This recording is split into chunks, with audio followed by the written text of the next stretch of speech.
किन भाइ झुक्किएर पनि राइड सेयरिङ गर्दाखेरि चाहिँ ड्रिङ्क गरेको प्यासेन्जरहरू चाहिँ कहिले पनि नउठाउनु होला है। किन भन्दाखेरि मैले आज होइन लगभग 50 वर्षको आन्टी आमा बराबर, मेरो आमा भन्दा पनि जेठी, मेरो आमा त बरु 48-45 वर्ष हुनुभयो होला होइन, मेरो आमा भन्दा पनि जेठी।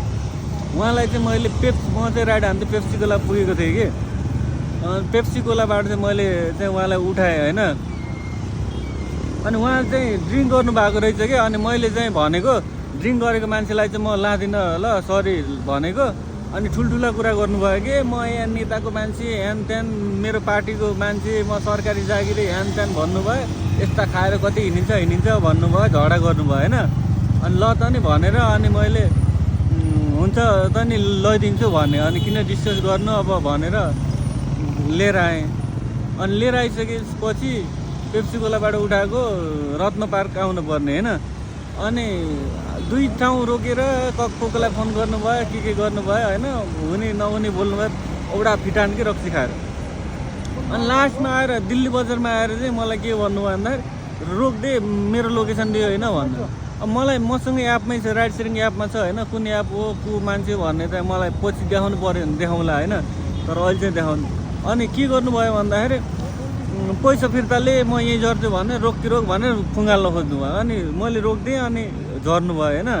अनि चाहिँ त्यस पछाडि मैले भनेको अब म जाम त भनेको पैसा फिर्ता लिए, लोकेसन पुऱ्याइदिन्छ नमान्ने पैसा फिर्ता लिए भनेर बस्नुभयो क्या। अनि त्यसपछि मैले भने म पैसा फिर्ता दिन्न, त्यसो भए म पुलिस बोलाउँछु भने। अनि मैले चाहिँ पुलिसलाई फोन गरेँ।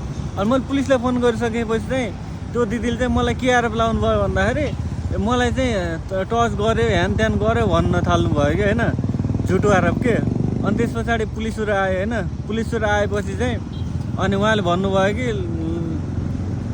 होइन मैले उस गरेको थिएँ, पैसा दिइसकेको थिएँ, केही होइन ल्याएको थियो भ्याइयो भन्नुभयो क्या। तर पहिला चाहिँ यस्तो आरोप लाउनु भयो, मलाई टच गऱ्यो यान त्यान होइन, यस्तो कुराहरू गर्नुभयो कि। मैले कसम चाहिँ आफ्नो आमा बराबर मानेर ल्याएको थिएँ कि होइन। 40 स्पिडभन्दा माथि गएकै थिएन क्या। बिस्तारै के अरे लड्नुहुन्छ होला, चोट लाग्छ होला होइन, ड्रिङ्क गरेको मान्छे भनेर। अनि म खासमा चढाउन्न भनेको, जबरजस्ती चढ्नु भयो होइन। अब बोलाइसकेपछि अब म पनि उताबाट खाली आउने भन्ने, अब किन टिप नलाइराख्नुलाई भन्ने, अब त्यो पनि भयो। अनि उहाँले पनि एकदमै जबरजस्ती गर्नुभयो। अनि यो म माथि आरोप किन लाग्यो त भन्दाखेरि खासमा धन्न नेपाल पुलिसलाई मैले फोन गरेँ। नेपाल पुलिस चाहिँ 5 मिनटभित्रमा आउनुभयो होइन, सल्टाउनु भयो। अनि उहाँलाई चाहिँ हामी गाडीमा छोडिदिन्छौँ भन्नुभयो, गाडीमा लिएर जानुभयो। अनि मलाई चाहिँ तिम्रो यहाँसम्म कति पैसा लिए भन्नुभयो, लिगेँ होइन। 150 रुपियाँ लिगेँ, 200 रुपियाँ दिनुभएको थियो, 50 रुपियाँ फिर्ता गरिदिएँ। अब 2 किलोमिटर मात्रै भएको थियो।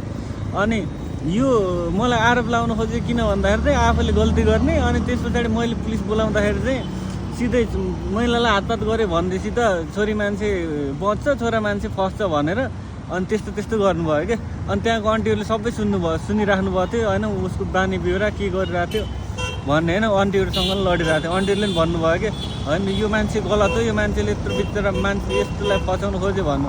2-4 आन्टीहरूले बहुत सपोर्ट गर्नुभयो होइन। त्यो आन्टीहरूलाई चाहिँ धेरै धन्यवाद होइन। तर यस्तो मान्छे हुन्छ होइन।